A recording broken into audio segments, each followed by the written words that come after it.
మా ఇంటి దగ్గర సండే సంతలో కూరగాయల రేట్లు చూడండి ఎలా ఉన్నాయో. ఒక్కో దగ్గర ఒక్కో రేటు ఉంటాయి. ఫస్ట్ చివరి దాకా వెళ్ళిపోయి ఎక్కడ రేటు తక్కువ ఉన్నాయో, ఎక్కడ కూరగాయలు బాగున్నాయో చూసుకుని తీసుకున్నాము.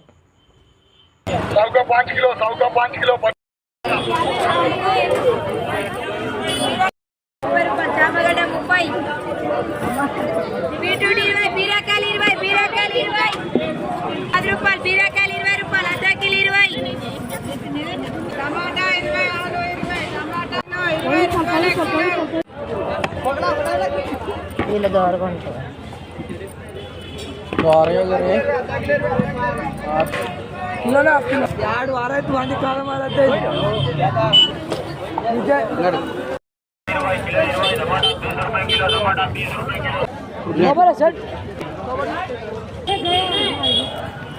ఎట్లా